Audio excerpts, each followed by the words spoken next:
Welcome, everybody. Thank you for coming. We'll go ahead and start the meeting. Call to order, Madam Clerk.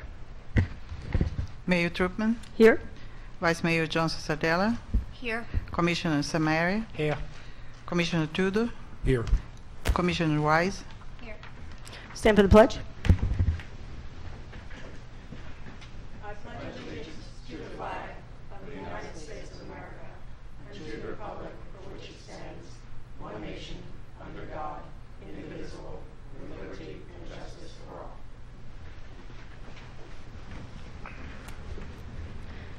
Are there any additions, deletions, or withdrawals to the agenda? None heard? We're going to go ahead and open up for public comments. However, I want to spend 1 minute saying that I look forward to working with our newly formed commission on behalf of our residents and our community. This evening's meeting is a special meeting to determine our legislative priorities. We will be deciding on the projects most important to the village and asking our lobbyist, Mr. Caserta, to seek appropriations for those projects. We are anticipating a visit from Senator Jason Piso. When he gets here, we will be interrupting and going ahead and having him speak for a few minutes. We're going to open for public comments. I just want to remind everybody that to be respectful of everybody's time, I'm requesting those who wish to speak to keep your comments related to the legislative priorities and appropriations. Open public comments.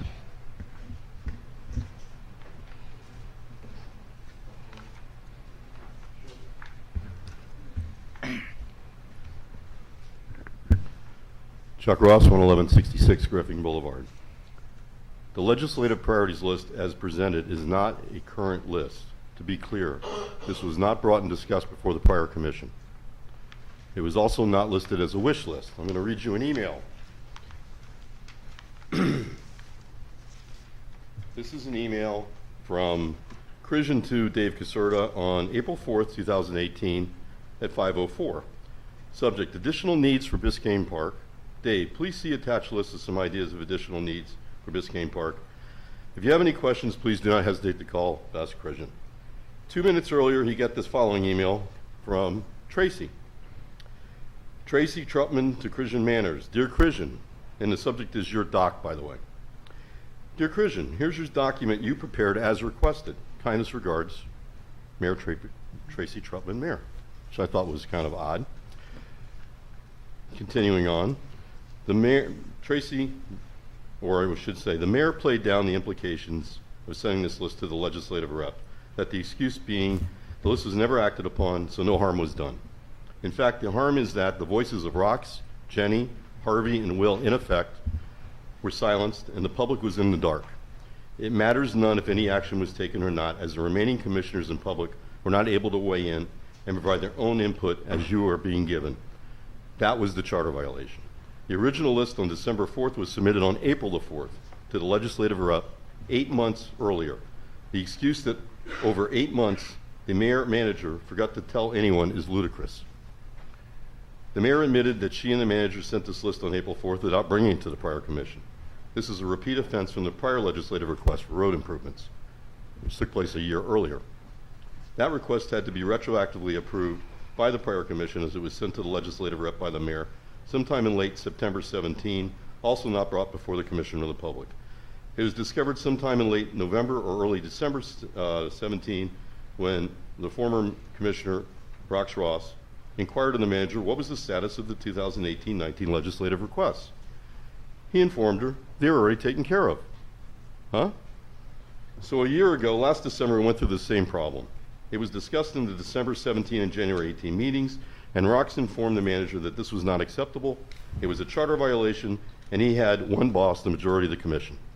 In fact, the attorney confirmed that in order to ratify what was already presented to the legislature by the legislative rep, the commission needed a vote to retroactively approve it, which they did 3-1, Rox voting against, Will not being present at the meeting. The funny thing, not so funny, was that they voted on something they never read. We then had to take a recess so they could read it, and then they accepted it. So to recap, there's no issue. The charter was violated, and the mayor admitted to it. I listened to the mayor's excuses and explanations. Sir, the time is up. Thank you, sir. Please wrap it up. Wrap it up? Okay. None of the excuses hold any water. The fact that the manager sent to the legislative request with the full and complete knowledge of the mayor was clearly intended to be a list of legislative priorities.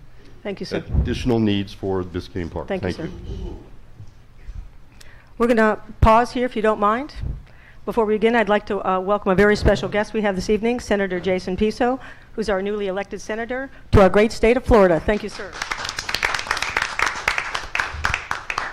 Senator Piso, would you please do us the honor of speaking to our community and our commission?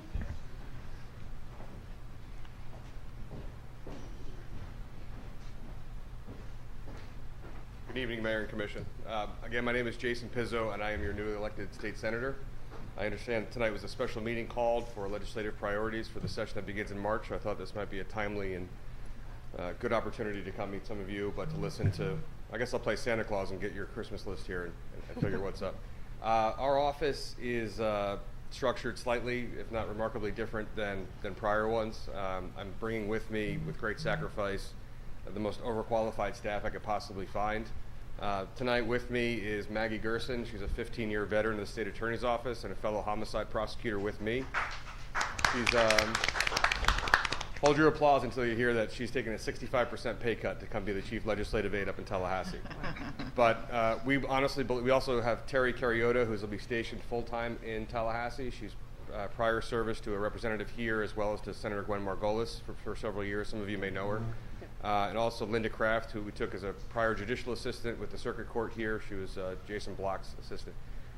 We've had in our district, I have 15 cities in the Senate district. There's 5 state representatives within those. I have Joe Geller, Dowdy Joseph, who's your new state rep. I also have Michael Grieco for the beach and parts of Allapattah and Little Havana, Barbara Watson, and James Bush. I have 15 cities, like I said, and quite frankly, and I'm sure I'm not telling you anything you don't know, but we've suffered from severe deferred maintenance as it relates to infrastructure, housing issues, roadways. We have some tough love measures ahead of us. Maggie doesn't like when I say it, but I may be a one-term senator because I'm going to call out some really, really unfriendly, tough love measures that our district needs. Things to help us for 10, 15, and 20 years from now, not things that are popular today and tomorrow.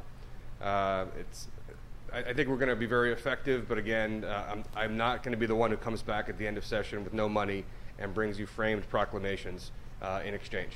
We're going to try to get real things done here. Our office is open to everyone to that effect. We have a storefront that we just opened up on 55th and Northeast 4th Court. This is supposed to be a part-time legislature, but this is going to be a completely full-time job for everyone. We're 7 days a week, so usually 16 hours a day. I think we left the house at 7 a.m. this morning, so we figured to get home if we stop by the office again at 10. I'm going to have a satellite office in Miami Beach to be accessible there, as well as Aventura 1 day a week. But primarily, we're on 55th and Northeast 4th Court, which is the epicenter of our district and most easily accessible by public transportation. I have cards on me. We have numbers, names. I know this should be recorded, so it should be accessible. No one should ever say that they couldn't get a hold of their state senator. And if you can't get a hold of your reps, your county commissioners, and other elected officials in the district, please seek me out, because I don't take no for an answer when it's the right thing. I appreciate the time, and I'm going to be here for the duration to listen to all this. I appreciate it. Well, thank you so much for coming. We really appreciate it. Okay, we reopen public comments.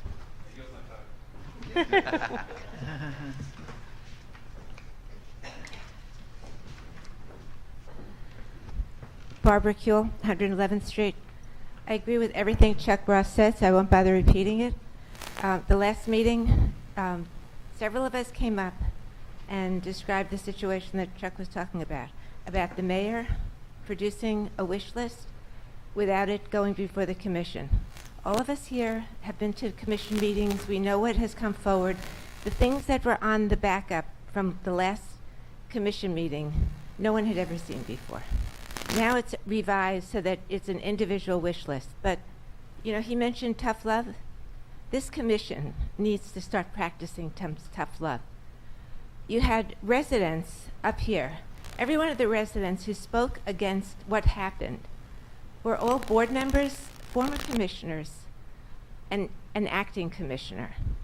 We probably represented over 100 years of people's involvement. And a lot of you are new.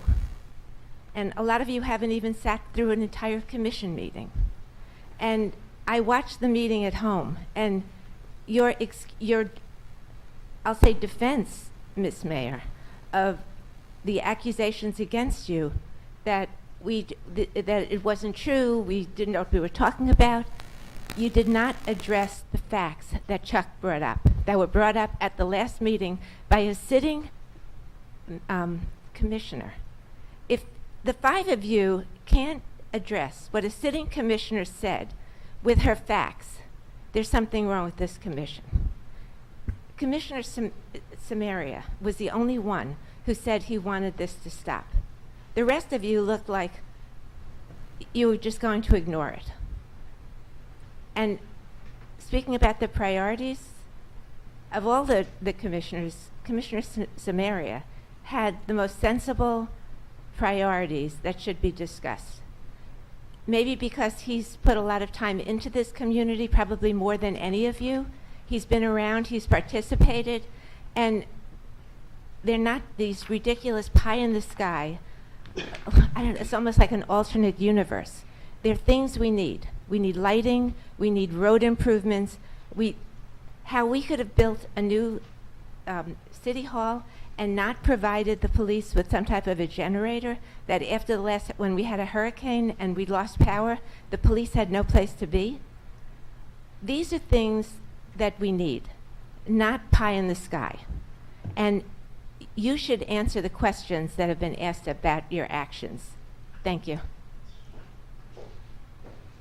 Janie Anderson, 11th Place, 119th Street. First of all, Senator, congratulations on your election. Thank you so much for coming and speaking to us tonight and reaching out. We really look forward to the future with you as our senator.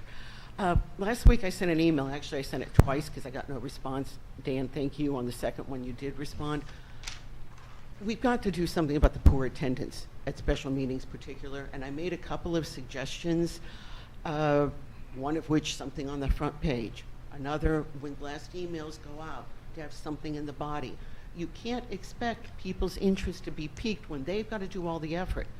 Yet, nothing changes. On the front page of the website, it's Winterfest and hurricanes. Why nothing about tonight's meeting? Now, Christian did respond on Friday. Thank you for that. But it's same song, different day. The agenda backup's there, and it's very good backup. But it's not, we're not marketing ourselves. And I know that word scares people, but we need to market ourselves. It's just not happening.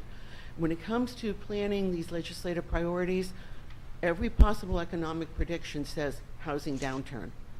So I hope you guys are going to stress that which is going to be most noticeable when people come in here and they're looking to buy, and that's going to be to increase our curb appeal.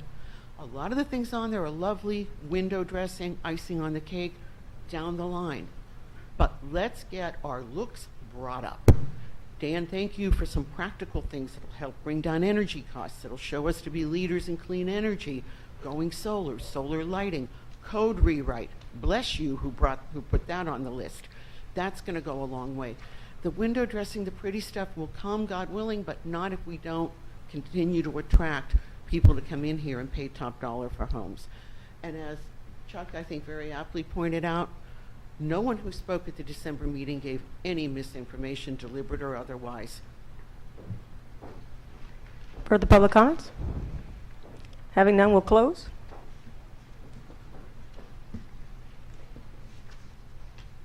Setting the legislative priorities. All the commissioners were kind enough to submit their detailed information regarding legislative priorities, but I'd like to go ahead and start off with the manager to talk about Mr. Caserta and some of the input he had on that. Thank you, Mayor. I received an email from Dave Caserta, our lobbyist, today, and he had gone through the list of priorities that, well, let me start from the beginning. What I did was I sent each commissioner an email saying, what would you like to see tonight, and compiled a list of their priorities and sent that to Dave Caserta. He then looked at them, marked each one with whether it's a legislative ask, a county ask, or some combination of the two. So each of the commissioners should have a sheet like that. Is that in the back? So. It's the last page, I believe. So, Yeah. Clerk, It's on Madam the Clerk? last page of Last page. Okay. That will tell you Does everybody exactly have it? whether it's a county ask or a legislative ask. Our legislative asks are really, first and foremost, and all 5 commissioners agreed on this, was road resurfacing. We know our streets are in bad shape.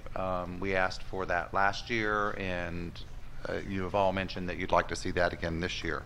The additional possible legislative ask would be like a bike pathway or pedestrian walkway through medians, some rec center renovations, additions, additional senior programming, solar panel for park lighting and bus benches, lighting for rec center around the whole park, and a generator for Village Hall. So any of those, we do have a grant currently that we're working on for the generator for Village Hall, so that should be already be in the process. So with that, I'll let you take it over, Mayor. Thank you. Actually, what I'd like to do, if I may, is start off with each commissioner if they'd like to either start, I'll let you all decide by consensus. Do you want to start with the way that's written on the back here and go through it? I do believe, did Mr. Caserta tell you how many asks would be best for us to go for? He didn't give me a specific number. Usually 2 or 3 is about, the cap on that, because it allows him to focus on what we really need. Okay. So. Excuse me. Commissioner Samari? Yep. Well, there's 2 ways we can do this. We can either go through it by the compiled list together, or we can go by it through individual commissioner. How would you like to do this as a commission? I want each commissioner to have what they want and explain what they want. Okay, there's some overlap in that, so how would you like to handle the overlap with that, sir? Because there is overlap. Commissioner Johnson-Sardell? If Commissioner Samaria is willing to listen, I think since our lobbyist, Dave Caserta, has already gone through and basically told us what are the possible legislatives asks that we would be presenting to him anyway, it probably makes more sense to deal with the list that's on the back and narrow those down to the 3, if that's the realistic number for him to move forward with.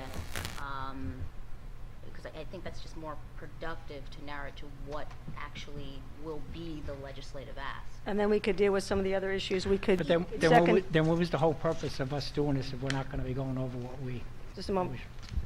What I would consider as a possible compromise, but I'll let the other commissioners pile in, is we could also look at the legislative asks that are going to the legislature, and then also look at the county asks, which is a different ask, but there are a lot of infrastructure issues as well and practical things that were mentioned.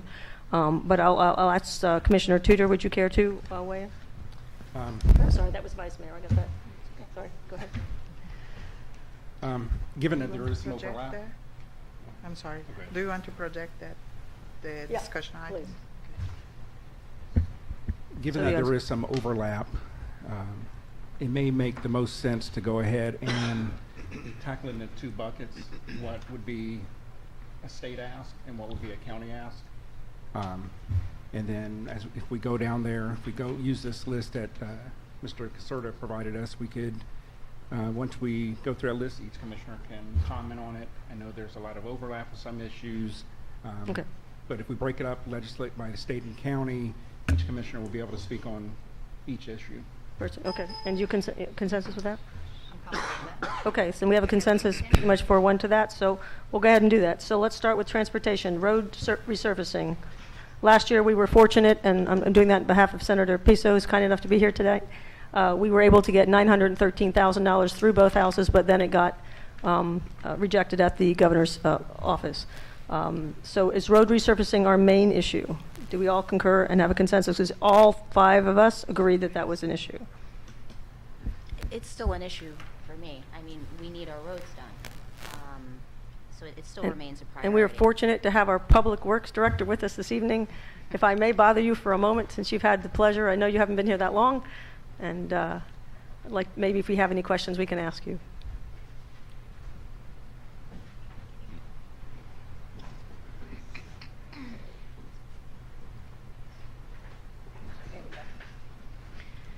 Again, my name is David Hernandez, Public Works Manager for the Village of Biscayne Park.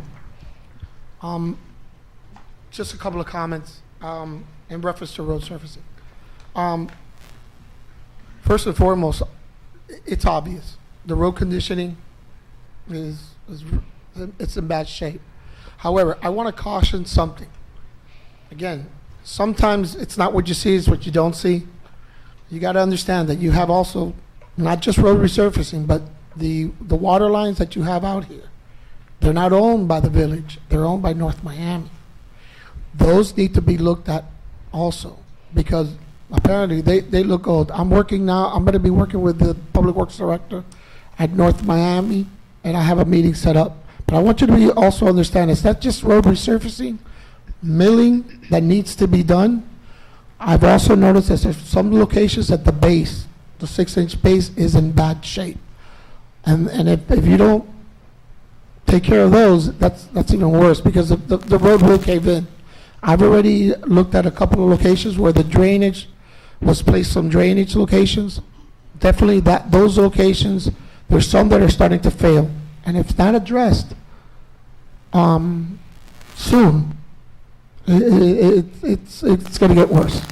And I've only been here 2 weeks, so I want to take caution of what I'm saying. But what I've looked at, there's a lot of areas. There's a few areas that need addressing as soon as possible. So just to be clear, for everybody here, it's not just obviously the top portion, which is the majority of our problem. We do have other issues with road, either possible old pipes leaking, causing the caving in of both. Some can possibly create certain cave-ins because of the infrastructure of the waters, of the water lines. Again, I need to do some more diligence. I just started, but I want to caution. It's just not just the money that you might be seeking just to mill and resurface roads. There's also some infrastructure improvements that need to be done prior to. Okay. Thank you very much. Any questions for the Public Works Manager? I'm sorry, in your conversations with North Miami around the water pipes, are you suggesting that there might be an opportunity for us to have any of those old pipes replaced or repaired, and that we should, even if we gain funding for resurfacing, table the work until those lines are I would encourage addressed? to do due diligence on the lifeline of those pipes before you take the next step.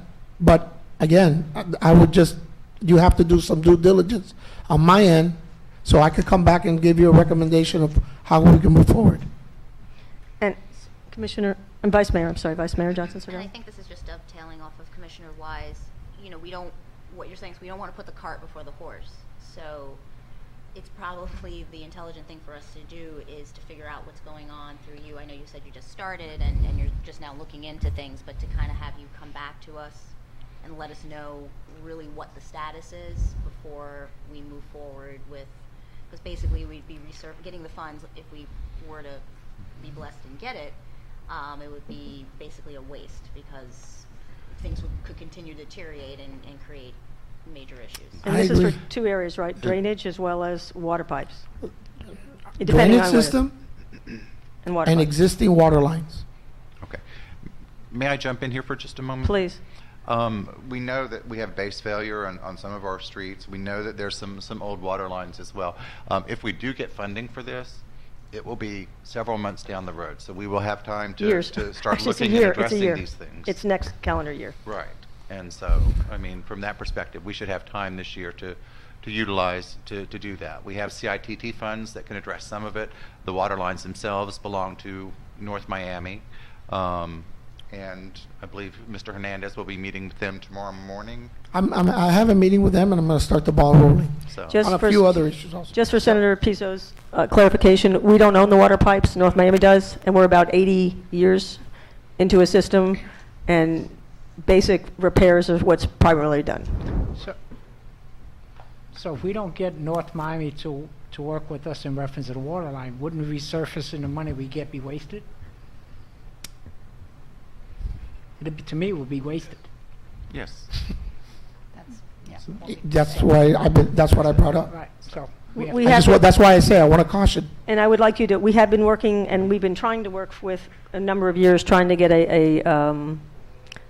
I guess the word is contract or agreement Yes. Agreement A new with North agreement. Miami? Yeah. We don't have one currently, since we've been in existence. So We I don't just have want- an MOU. No. Right. Sure. No, please Please. interrupt. If you wouldn't mind. Thank you. And please feel free to interrupt if you need to. Thanks. So, Miami-Dade County has just shy of 92,000 homes and businesses that are still on septic. For me, that's a huge area of concern. I served on the Public Utilities Commission for North Miami Beach for a short time. We're all on septic. I know you're all on septic. So for me, when I say infrastructure, I'm talking about subsurface. I'm talking about your water lines, sanitary sewer lines, conversion over to El Portal. Just finished a study to move forward with the first phase of 84 homes approximately.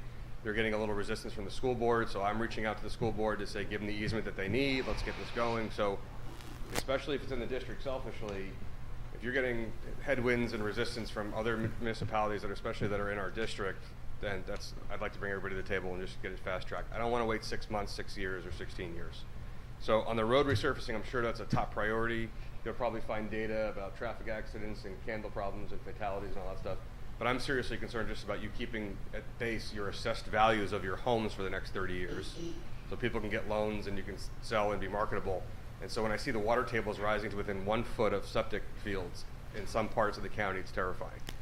So to the analogy that it's a cart before the horse, it's like putting icing on a cake that's just not there. So my bigger concern, it's an easier sell for me to talk in the collective and the aggregate about a number of cities that are on septic that need to keep their assessed values because we're such a huge donor in revenue to the state, especially the 15 cities in my district, the Bal Harbors and the North Miamis and the Miami Shores and El Portals and the Biscayne Parks, that if we want to keep our assessed values and not have sudden disaster, we have to take care of the pipes in the subsurface. So water and sewer are huge before topical bituminous and asphalt. The concern we have that I will raise is that we don't own the pipes. I know you don't. So unless we could find a way to get it funded, so then we then own the pipes, then we're in a different situation. I'm with you. So there was a federal consent decree in 2013 in Miami-Dade County to repair and replace and remove 55-year-old clay pipes that are pumping raw sewage. And when it doesn't work, it backflows into the ocean and closes our beaches for 5 days with hotel room rack rates at $500. The bed taxes don't go to Tallahassee, and we don't have the revenue. And then it becomes a vicious cycle. So I'm for the fastest, most collective way that helps everybody. And selfishly, it's easier for me to argue on behalf of 5 cities in a package deal on some kind of infrastructure project than it is one particular roadway. Not that the roadway is not important to all of you. So are you proposing, and I'm just to clarify, if this collective project were to go forward, that we would have independence from North Miami and we'd no longer rely on them for water, or that your leverage, they only have the your plan. leverage would pressure them into doing work that they have been very resistant to doing for a long time because our water quality complaints are long-standing. The latter. I'm not going to interfere with ownership and structures and contracts and agreements and MOUs and any of that stuff. Just how do we get clean, potable water? How do we get rid of storm sewer? How do we get rid of sanitary sewage? Okay, because we certainly have documentation from village residents around the water quality issues, the color of water, the flavor of it. I mean, I don't know if we've actually done any testing over the village, but if you're going to have conversations with North Miami about the pipes, a quick water pressure. I mean, just so you know, they have our pipes here about anywhere from 2.5 inches, but they're down about half. So what would normally be the 4.5-inch water main line are down about half. Normally, because they're so old. And top of that, they're that old, so they're clogged. And I just want to mention, we were up in Tallahassee last week. Dave was not shy about stopping by the office. He sat on the couch in my office for a good hour. We spoke, we talked. Love him. We went over stuff, so he's not shy about reaching out. Tonight he had a shoulder issue or something. One of our aides reached out to him. But there may be some water quality study that comes out or originates out of some other of the 67 counties, but if I can attach it onto and I hear about it, that can also apply to one of my municipalities, then that's what I'm trying to get value for the dollar. Sorry, thanks. Thank you, sir, very much. Appreciate your perspective. Mayor, let's keep in mind that if we do sewer as well, that would have to come through North Miami. We don't have the treatment center or the space for a treatment center here in the village. Yeah, water, and that's all part of it. So sewer and water, sewer both would be through North Miami. Would be supplied. Right. Okay, with that discussion, that increases the project Considerably. considerably.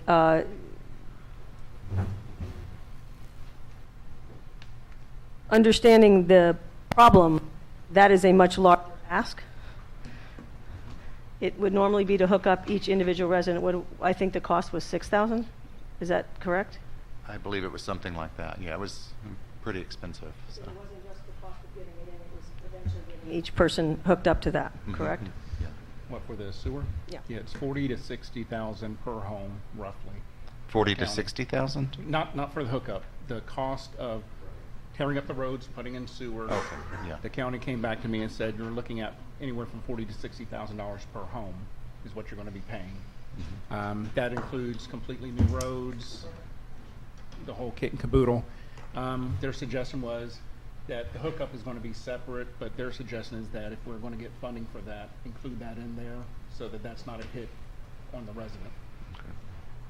But, you know, for me, I think it's, if you're going to look for funding, it's always better, in my opinion, to be aggressive and ask for a higher amount. Mhm. And I think resurfacing isn't going to do what we need to have done. It's going to look pretty for a little bit, but then we're going to have road failures again. Mhm. Because I think some of the issues we have are going to be failures at the base. So I think if my suggestion, if it was me, if I had a magic wand and I could go to Tallahassee and make them do anything, it would be to work with some other cities and get us all off of septics onto sewer. And we could go ahead and take care of new roadways. We could even take care of maybe even including some pedestrian pathways as part of that infrastructure improvement. So I think there's a lot that we can do. We just need to be aggressive in our ask for it. Just to give you a price tag on that, we're talking 72 mil. Yeah. If we do a medium price at 56. So for our city, it'd be 76 mil. And the roads we were asking for was 913 last year. Oh, is it 30? Okay, so that's okay. If we do 36,000, I'm just going to do the math for fun. The county's number is 3.3 billion spread over 91,265. That works out to $36,000 a year. That includes businesses too. Okay. And if that, so if that, and that includes having it hooked up to the homeowner, or does that extra cost? Yeah, so it's not entirely included for the residential hookups. Okay, so let's for good measure call it 42. So we're still talking about 55. Wait. What's the total assessed value of all the homes in Biscayne Park? Don't look at me. Go ahead. And I don't know off the top of my head. I'm sorry, I don't recall. A rhetorical question. Sorry. 217 million? Okay. The entire street is wiped out because you have bacteria touching the potable water supply now. It's a big deal. Understand.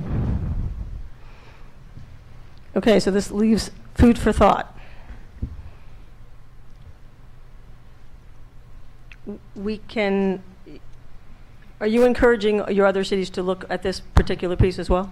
Yeah, I think it's absolutely critical. I think 5 to 7 years from now, you're going to have entire neighborhoods that can be wiped out because the water table is mixing with septic. Okay. And you're not going to site home. So if it's the consensus of this commission with the recommendations of our senator, would you care to look at not just road resurfacing, but also look at total infrastructure, including water pipes, Yes. water, sewer, Yes. and roads?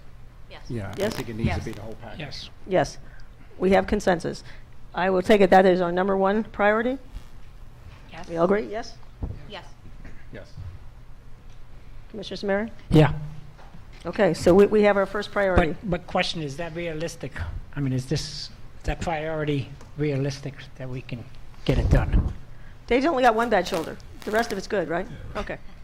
There's 84 homes that are being done, there should be done in El Portal shortly, coming in the new year, with crazy, wonderful 50 basis point loans, not payable for 20 years until the project is finished. I mean, happy problem, repayments and all that stuff. So there's plenty of ways to have homeowners do recaptures and not paying out of pocket up front. Plenty of ways to do this. It's absolutely critical. So, and this is a long-term, large project, so we'll be working on this for a while. This is not going to be something that happens quickly. Okay. Listen, I can go up and advocate for $1 billion and get the road resurfacing, smile and hope I get reelected, but 10 years from now, it's not going to help the village, to be honest. Well, that's part of my problem with the idea of just simply doing a resurfacing is that, you know, there's going to be some residents who are going to be happy, who are not going to know better, who are going to say, wow, the streets look great. 5, 10 years from now, oh, you know, you resurfaced them now, there's some alligator cracks or some road failures, what's going on, I'd rather not waste those monies on something like that. I'd rather look at long-term. Absolutely. I mean, If we think we get funding for it, I absolutely am for that. I just honestly. Yeah, I'm only here for, I'm elected for 2 years, but my vision is you got to look out 10, Agreed. 15, 20 years down the road. Agreed. And water pipes have been a huge one for us, as well as our drainage systems, And too. if we're doing a complete infrastructure improvement, and we're tearing up the existing roads. Do you want to add, might as well, since we're asking huge, do you want to add some of the redoing of some of the drainage that's umpteen million years old? I mean, we have one that's sitting in an aquifer. I mean, you've got a pipe down that I haven't seen a drain like that in front of David Raymond's house. That is just an antique beyond belief. So maybe we should just add drainage into that if there's no objection. Senator, do you see any issue with that, since we're tearing up the roads anyway?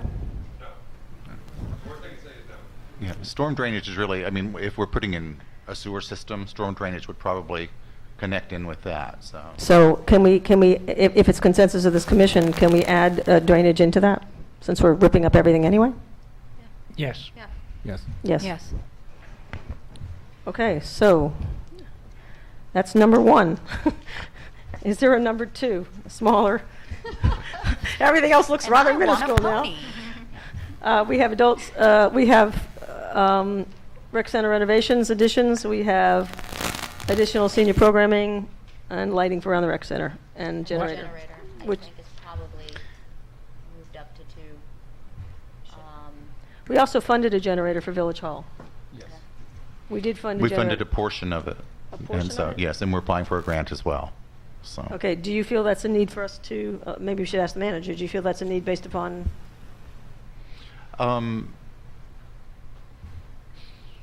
I think we can take what we funded and equip Village Hall so that it can accept a generator. Currently, it can't. And we have generators that we have used for the rec center and for other buildings that we can use at Village Hall, should an emergency come up. So we could So get it's- by with that you're until we saying have a without the permanent. gas? You're talking about the electric hookup? Yes. The electric. Yeah. Right now, we don't have the electrical hookup that we need for the generator in Village Hall. And that would be just a rewiring essentially, and so.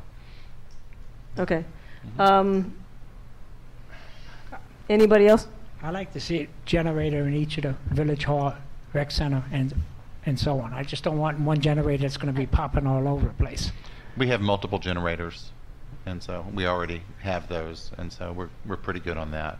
What we'd looked at for doing for Village Hall and the police department was doing an underground gas line to it and making it a permanent fixture over there so that it wouldn't be moved or anything. It would just be, have the underground gas line to it. Can we also do a diesel generator if we can't get the gas line and it's too much money?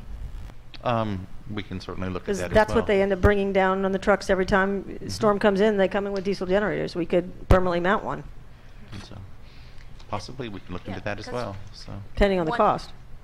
I'm sorry for interrupting, because I think I concur with Commissioner Samaria. I'd like to see something that's more of permanence Mhm. than, we have one that we can put here or use from here. I think the permanence is necessary. And also like to see it mounted so that not have to wait till the power goes down and then haul it in. Well, yes, we'd like to have it mounted so that it is permanent, lifted off the ground, because that is an area that, during Irma, Yep. we got a lot of water in that area, and Yep. so it would have to be really secured well, and so but that's definitely a possibility. First step, though, is making the building itself able to Receive. accept a generator, so. And So that we have the can, fun- we have the that we funds for can do that. this year. Okay. And so, Um, we may have to do this in steps so that, maybe this year we equip the building itself and we apply for the grant for the generator. And if we get the grant, then, okay, we get the generator. If not, then we budget know for it before next March year. because the legislative ask is in March. Yeah, we should know. So do you all want to make this number 2 unless we get the generator and then it can be, unless we get the grant and then, Yes. does that work? Okay? Yeah, Yes. that's fine. Yes? Yeah. Yes? Yes. Okay. Yes. All right, so it's number 2 until then. The other items,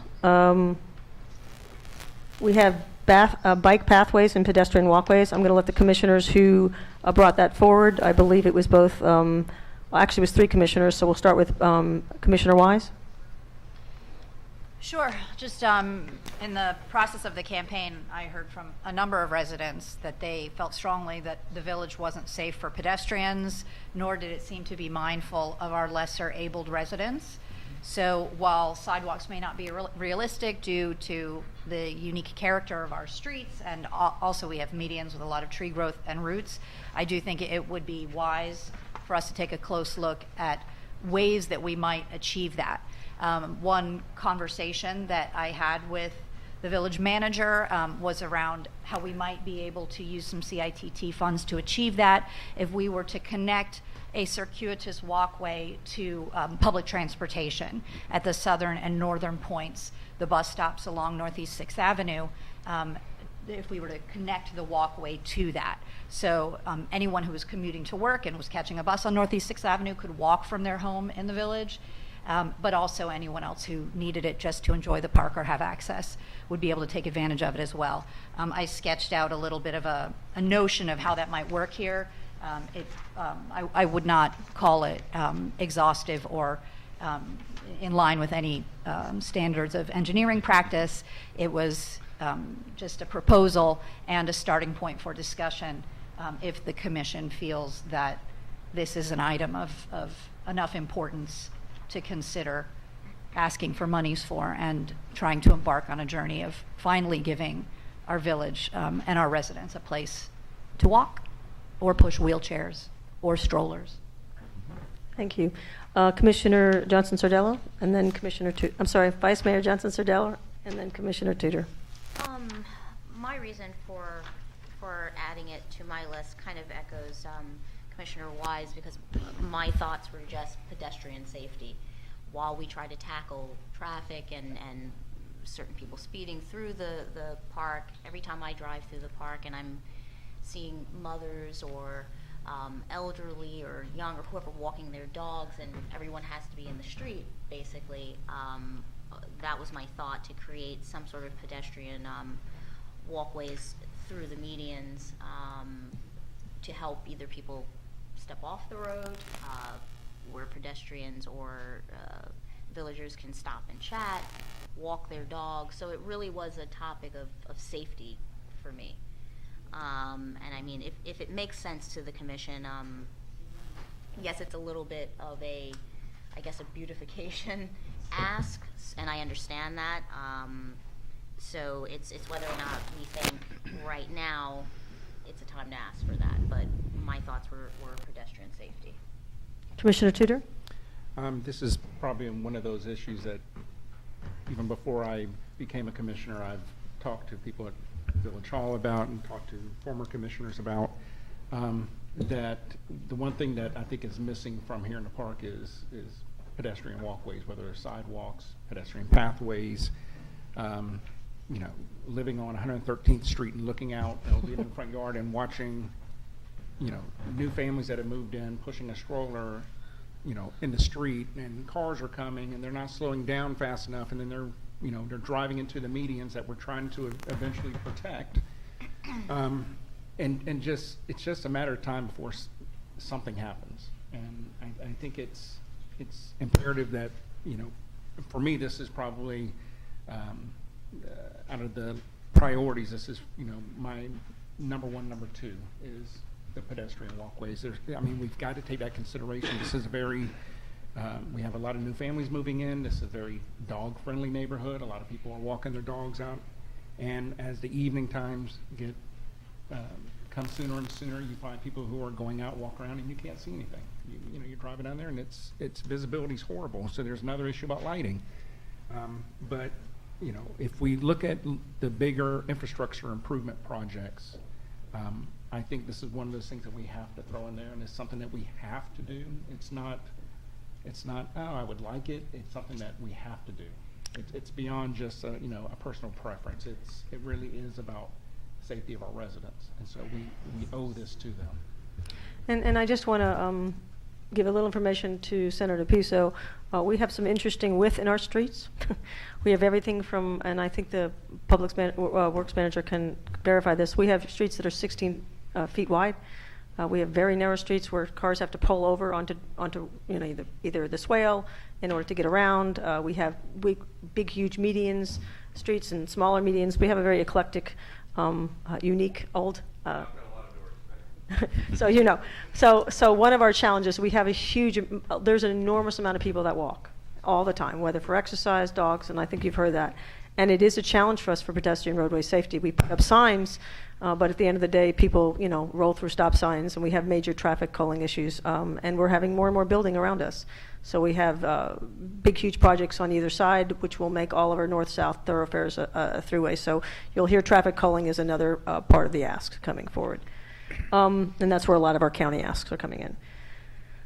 Is there any disagreement? I'm sorry, Commissioner. Yeah. I'm so sorry, I think Commissioner Samara. the only place that this will be able to work, and David, I want to know if it's going to, on our mediums, will be not completely just on the side of the mediums, because you can't do it on a residential side. You can't take up the. You're saying in the middle of the median? No, If you don't not mind in the coming middle, up. just on the on the side of the mediums. Because how would I? Okay. Let me get the terminology. You have probably somewhere you have almost an 80-foot right-of-way, okay? 80 feet from property line to property line. Within those 80 feet, you have what we call the swale area. And then that swale area is pretty big, the grass area that's in front of the residence. Then you have the roadway surface, which is from edge of pavement to edge of pavement. Some of those are 13, 14, 15 feet, and depending on the location.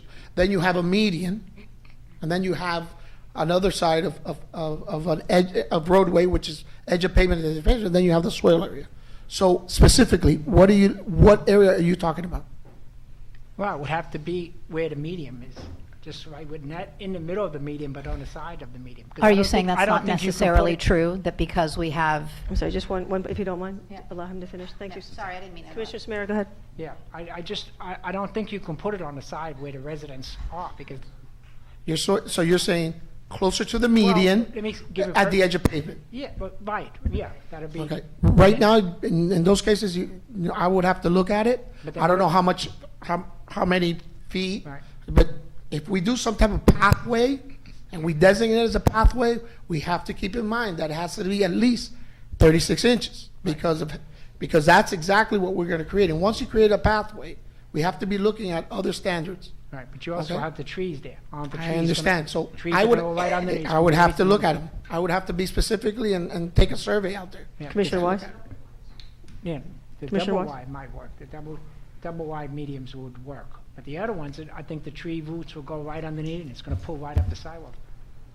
In time, it's gonna do it. In some cases, yeah, I think, I agree with you. In some cases, but Commissioner in other Samaria. cases, we could come in there, remove Exactly. and remove and resurface the area, and we could create some type of pedestrian walkway. It can be done. I think, But I would have to look at, I Right. would caution you, first, I would like the need to look at the site locations, and I would have to do an inspection, a survey of the area, make sure that we accommodate those things. okay, so Commissioner Wise? No, I was just, as you were describing each of the areas of the road, one of the things that is clear is that we do have in certain areas of the park an abundance of space. So we would have to do, as I mentioned at the outset, we would have to look at the entire park and figure out exactly where is best to place this walkway. But to just out of hand say that it's something that's out of our reach because we have old growth trees or we have narrow streets or other things like that, I think is to dismiss something that I heard quite an outcry from the residents around. And I think at the very least, we should do our best effort to analyze and see if it's possible and to see the compromises we might have to make to achieve that. I agree. Thank you. And just real quick, I know there was comment about we would have to use the medians because we can't use the swell area. The swell area is city-owned property, so that's typically where sidewalks are at or in that right of way. So I understand that we have complaints that I've had from some residents who have been that that's my property. I don't want you to put a sidewalk there.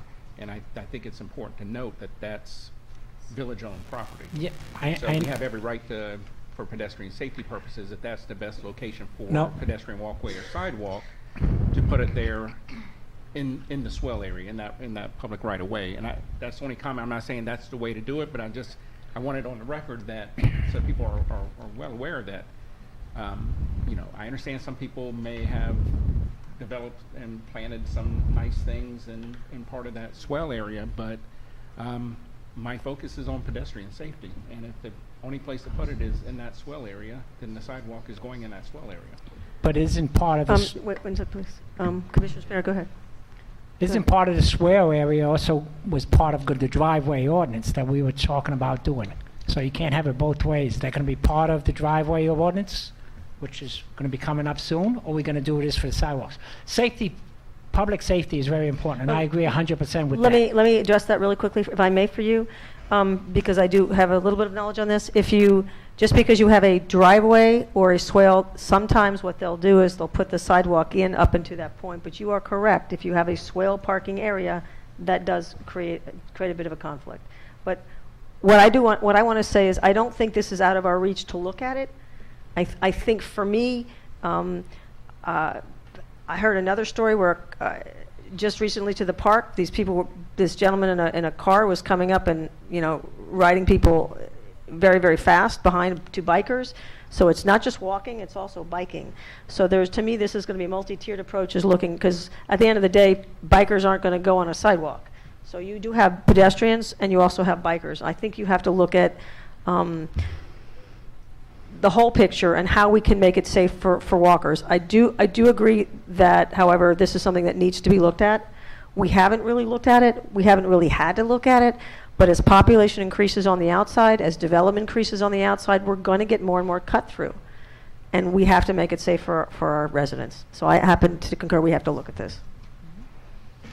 So on that note, of all the items that are here, there's only one before we vote on a priority. I just want to mention there's additional senior programming.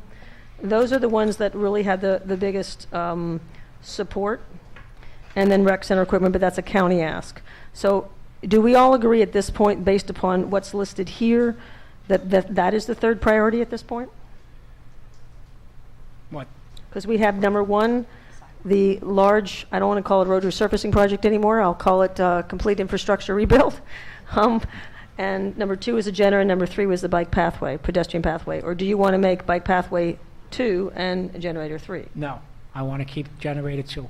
The reason for that is because of the hurricanes. I'm not disagreeing, I'm just asking. One is only asking here. So you want generators 2? Yep. Do you have a preference which one you want 2? I think if I understand it correctly, we have the generators, it's just about mounting them permanently. No, we have mobile generators. We do Okay. not have a permanently, don't have these one that we would mount permanently right now. What we need to do is just really equip the building so that they can use the mobile generators right now until we get a full-time permanent generator. So. Yes, Senator? so- Would you be asking for money for a transfer switch to be able to accommodate a building needs to accommodate that new power source or transfer switch? We have They two are. issues. One is the rewiring of the building, correct? It's not rewiring the building, it's I mean, adding the transfer Mike, switch you're to the the electrician building. here. So- Help me out. Get automatic transfer switches, manual transfer switches, which Whatever. are $300. That's Yeah. A 600 amp, 600 amp manual transfer switch. You can go automatic transfer or manual. Manual's just as easy. Power's out. That's right. Power's out. Just turn it to manual on a. Okay, so that's inexpensive, and so the rest of the money we can use towards the generator? Towards the generator, yeah. Okay, so then the only other issue is, do we go gas or diesel? If we do gas, we have to have a line. That was around 13,000, you said? Yes. Okay, so that was around 13,000, I think, to put a line in. We'd all prefer a gas generator, because then it's an automatic transfer, correct? Usually, if it's gas. Yeah. If it's a diesel, then we can do a manual. I'm sorry, let me ask the expert over here. Congratulations, you're it. You two are it in the room here. This is the first I've heard about that. I have no idea, so I would let me look into it. That's all I could say for now. Let me look into it, because I have no idea where's the location, how FPL is going to bring in the power, That panel's already there. I'm sorry, if I may, if the commission will allow me to indulge, we do have somebody here who has knowledge of this. Would you mind if I ask Mr. Redmond to come up to do that? No, go ahead. Ask a question? I can just answer. I don't have an I got issue. 3 levels. Okay, go ahead. You have the option for manual or automatic transfer.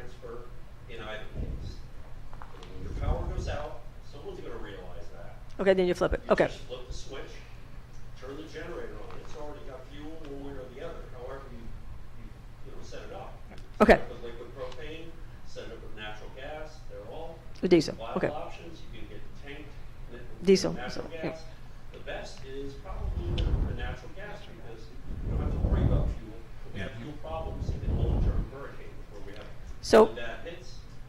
Perfect. So let me ask, thank you, sir.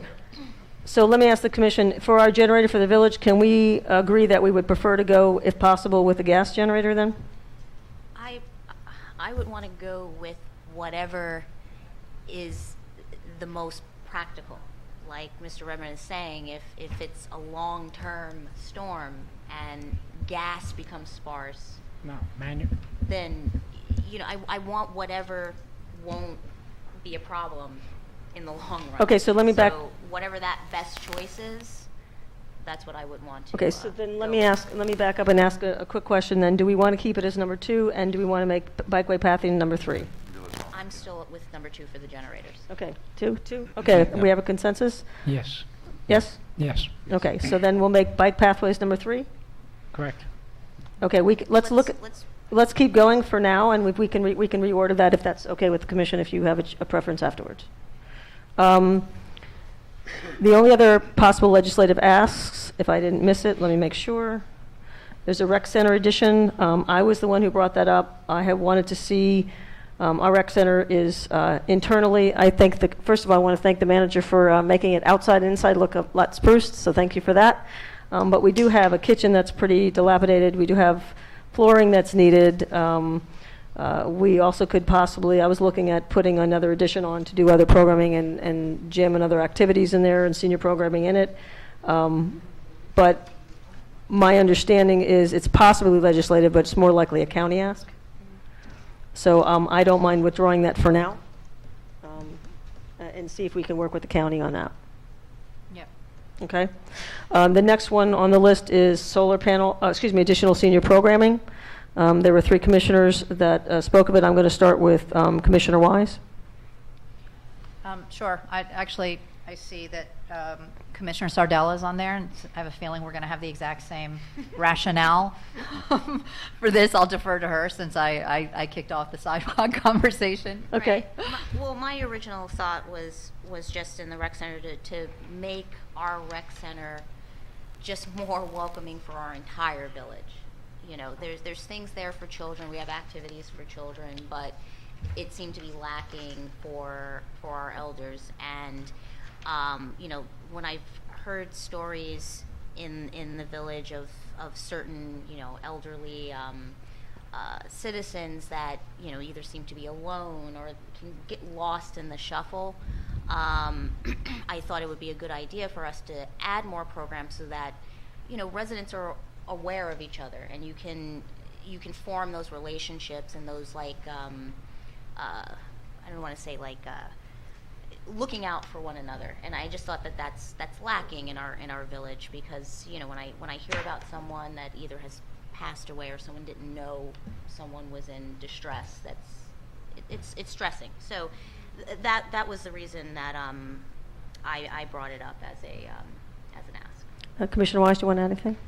Sure. I mean, piling on with what Commissioner Sardello was saying, I do think one of the goals, and I know Commissioner Samaria shares our feeling here, one of the goals of this commission is to bring the village closer together, for residents to know each other better. And the rec center is really an underutilized asset at the heart of our village. And, you know, for example, you know, there's a Wi-Fi signal there, but nowhere to sit and have a decent cup of coffee or spend the day working where you might commune with your neighbors. You know, I'm an untethered worker. I live right across the street, and I sit in my house all day and I write. And it would be great if I knew that I could go across the street to the rec center, that there would be a set of tables and a good cup of coffee, a community bulletin board, you know, the things that were made of cork that you used to pin paper to, something like that, where people could connect, where we could learn a little bit more about our neighbors who are less able. If there is, you know, an older member of the village who'd like to be wheeled over there every day, you know, to just have it a little notification, hey, so-and-so would like a companion, I'd be more than happy to to pick up an elderly member of the village and bring them over and have a cup of coffee and sit there and write and chit chat and start to build a sense of place. And I was there today around noon. It was empty. You could have heard a pin drop. And I know it becomes more active in the afternoons when schools get out. But as I said, I do think it's underutilized, and we could really have more of a sense of sort of the heart of our home going on in the rec center. And adding senior programming would be a great way to do that, whether it's poetry readings or silver steps or I'm part of a swing dance community. I know there's a swing instructor who would come and do a monthly event there. It's a great cross-generational activity. I've made wonderful friends of all ages. The kids are into it now, and the older residents would probably enjoy it as well. It's low impact, a free lesson, and a monthly social, swing dance social would be a great way to start people just noticing and checking in and wanting to be there and be a part of the community. So I'm all for going after funding for that if we can. Thank you. Commissioner Samaria, I know you had some interest in that. Do you want to go ahead and talk about that as well? It's not specifically on that, but I know you had talked about equipment. I know one on my list was intergenerational equipment with the same idea. I think we all have very similar ideas of bringing the different generations together and having seating areas around and having places for that to be. I think I completely concur with Commissioner Wise. I think a lot of these programs, we already we can do in-house. I don't think we really need to get legislative money. I mean, we can get out and get grants. But some of this we can do in-house ourselves. I don't know if, the legislative money can be used for other things. I mean, the rec center is very important. And we're just not, I don't know if we're not promoting it or what. The money that we get, is it going to make that much of a difference if we get grant money? I don't know. That's an interesting question. I know one of the things that we had talked about, and I think we had talked about this, is the idea of intergenerational equipment, but we're told that's a county ask, not a state ask. I know they do this all over South America. They do this in Europe. They do it in many places where they have balancing equipment and other things that are like the Vita course, except it's not in high impact. It's all low impact, and it's geared. If we look at our who lives in the park and the average age of the people living in the park and the people moving in, both, we do have a very diverse age group. We can do averages and so forth, but we do have a cluster of much older people. We do have a lot of people in their 40s and 30s. And a lot of people moving with kids, and it would be nice to see if a way to bring that as a community together. So I'm not sure how to put that ask in here, so I'll open it up to the floor. I mean, I'd like to ask the senator, what do you think it should be best way to go about doing this? I mean, does he think we can get legislative money? If he doesn't think we can get it, then we should go out for grants. And It would be easier to ask for a specific opportunity as it may relate to an after-school program or a particular class. But you're asking for a community buy-in, which I'm a former homicide prosecutor trying to get you to introduce yourself to your mayor on your neighbor on the left and your neighbor on the right is hard enough. I'm all for it. I'll come and do swing classes with you guys, but you're asking the community to get a buy-in emotionally, buy-in passionately. It's not something to throw dollars at. They either want to come and they want to congregate and coalesce with each other, or they don't. And the fancies of clubhouses that you see in residential communities I'm familiar with don't foster and fester communities. It's not a money issue. Right. It's a programming issue. Thank you, sir. Thank you. The other, if I may jump on, because I know you're on the educational board, I was looking to see which committees you were on, not that I was hinting. But one of them you're on, I know, is the education committee. One of the things that I had asked about was a STEAM education program and a maker center. Are you familiar with that? I'm familiar with STEAM, but not a maker center. Maker center is kind of like a combination where you have, it's actually more appropriate for probably a university setting like an FAU and FIU, where you have an infrastructure of an engineering group that does the building stuff, and then you have 3D printers, let's say, on a floor where there's a lot of that software side, and then there's education classes for kids, so they bring in and they interact between those. That's something I was very interested in, and I was hoping we could put one here, but honestly speaking, I'm not sure that's a realistic ask for a community our size. It would be less expensive to buy a shuttle that would take them over to a campus. Campus, right. To a lab. Right. Yeah. Okay. Which you can offer your kids. Yeah. But Senator, what if it were part of an after-school program? Yeah, I mean,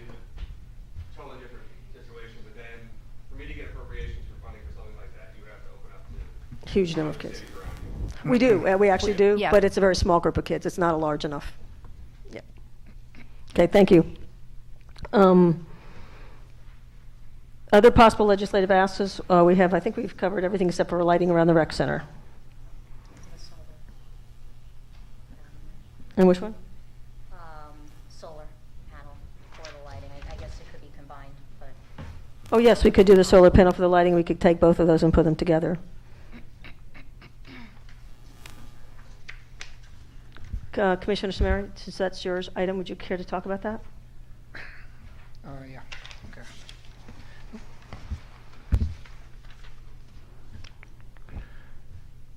Yeah, well, the solar panels, I think, would basically, like around the park is where we really need it. But I think we had, I don't know what our code in reference to the solar panels would be in far as buildings, because we're having one situation with former Commissioner Jonas that you can't have it on the front part. So where is the solar going to be in the back? I talked to FBL, if this helps. I did talk to FBL. They do have a program that wouldn't require any legislative ask, where they put up what's called a solar tree. Yeah. Okay, and then you can put park benches around that. Right. And that would give us that solar energy piece. And you could also have it on the sides of the rec center. It has to be facing south, let me be clear. It's just the way it is. If you want the sun to hit the panels, you've got to have a 30-degree angle coming from the south. So, Well, additionally, we have a flat roof on the rec center. That would be optimal for this. We could direct it Yeah, without it being intrusive into the neighborhood or to facing the area. as well, So. yep. So I'm not sure we can get a legislative ask. We might be able to work with FPL on that, as opposed to a legislative ask. Just a thought, because I know SPL does that with educational centers. They put one in a school that I'm aware of. A solar tree. Actually, no, it was a whole solar panel, like shade area. So the solar panel was on top with poles beneath, and then there are benches below. So we might be able to work with FPL on that. Yeah, you can have the solar panels on the benches. And what? They do have, I know you can order them because FAU has them, and I remember looking at them for us. I think I spoke to the manager about it a long time ago. They have small solar panels that have small seating areas around it, so the panel's right on top, and then it automatically, you have charging stations on it as well. And that's another piece. I don't know what they cost because I haven't looked at it in a while. But I don't think they're that much money, so we could look at that as well. But I'm not sure that's a legislative ask. My question would be to Manager Matters, since you spoke with Mr. Caserta, because I'm seeing the differences here between the solar panels for the rec center or solar panels for lighting and benches. He seemed to differentiate. Did he give you any idea as to why one is more of a county ask, one is possibly legislative? He didn't Okay. mention that, to be honest with you. I could venture a guess, but that would be about it as far as the. I think he put all the, if I recall going through all of them, and this is just my observation, it doesn't make it factual, but all the rec center things were county asks. Almost all of them that we were Okay. looking at were county asks. So the only variance there would be the bus benches, but again, I think that would be a CITT issue. We could use CITT funds or transit portion of that for bus stops, really, and Right. benches, and use that for solar lighting as well. So. Right, I know you and I have discussed. But I also hope for the lighting, we're not going to have the big bright white lights. I mean, we can use those yellow lights that feel more comfortable than using powerful white lights. Might I suggest, since we have items we look at now, the ones we have now is the solar panel for the, lighting around the rec center. So we have an order. I'm not going to say this is the order. I'm saying that's the order we have looked at it. So we can, once again, all have consensus. The first one was the very huge project for the infrastructure for our roads.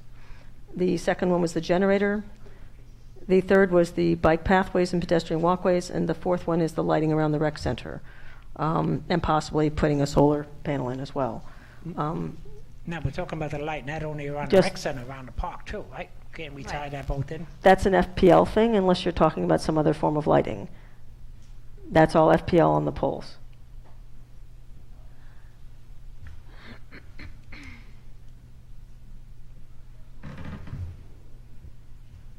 Go Go ahead, Commissioner. No, I was just going to say, having our village park lit up like a football field every night to me does not sound like an appealing prospect or one that aligns with the ecology of our village. And I was about to mention the same thing. We're going to say this is FPL. Like, I don't know what type of lighting they would be providing, and yeah, if it looks like, Marlin Stadium. No, I think Commissioner no. Samara, go ahead. There's lighting around. I've drove around cities, and there's kind of a yellowish light that's not so bright, and it's warming. It's not as I can look at the yellow light and not get bothered, but if I look at the white light, it paralyzes my eyes. That's too bright. I don't want to see the whole village have all those kind of lights. You can do the smooth lights that are more comfortable. Are you suggesting switching out what we have now for LEDs that have that more ambient light? Yeah, I think so. Right. I know Commissioner Bilt had brought that up with the previous commission. I don't know where we are with that, so I'll ask the manager. I just actually talked to David about that. We're bringing him into the loop so we can get moving forward on that and looking at and doing a test where we have the warm yellow lights and the cool white lights and see how they affect the area. Okay, and I know the Public Safety Board, not the chair, but I know the Public Safety Board was also working on areas to look at that with. The majority of the lights that you have within with the streets are all FPL owned and maintained. The majority of them are high pressure sodium vapor lights. They're about 100 to 150 watts. I talked to the manager in reference to, we were talking about lighting. I haven't gotten into deep conversations with him yet, but there's a lot of options. But if you're talking only about the rec center, that'll be different. That'll be some type of pedestrian lighting that you want to put in, but it's up to you what direction you guys want. Thank you, sir. So for the sake of the purpose of the legislative ask, which is what we're focused on now, and I'm sure we can come back and fill some others in here, are we interested in a legislative ask for lighting around the rec center? Yes. Yeah, if we can get it. I mean, if it's, and is that in conjunction with solar paneling? So do you want to pair up? It would make sense to me that we could, might I suggest that we at least inquire with FPL so that we're not giving too many legislative asks, because usually they want one or two large legislative asks, and I don't want to water down what we're asking for, especially since the first one is so enormous. Might I suggest we work with FPL on that? Yeah, I do feel like our list is getting kind of long, and we're starting to ask for little things and like rummaging in Papa's pockets for change. So if there are ways that we could maybe, okay, especially since we're sort of already in process. Mm-hmm. We've got some lights selected. It's already on the road. Okay. So there's a consensus for that? For the legislative piece only, not that we're not going to pursue it, we're just not going to pursue it legislatively. Because I do think we have to work to try and achieve everybody's goals. One of the things I think this commission has been committed to is working with each other and trying to work towards trying to maximize what everybody would like to see, and I'd like to see that.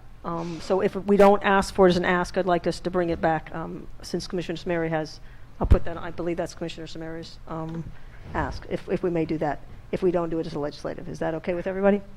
Yeah, I think we can accomplish what Commissioner Samari is looking for, and I think what a lot of us would like to see: pedestrian lighting, pathway lighting around the park, something like that, something that's not going to be on the pole too obtrusive to a resident across the street. So I think we can accomplish that. I don't think we need to do it as a legislative ask. I think we can work with FPL, and I think we may be able to, but I think we can accomplish it. Yeah. Okay, great. All right, so to finalize our legislative list, so the first one is going to consist of, we'll come up with a title for it. The manager, if you could come up with a lovely title for this, please. Our total infrastructure project.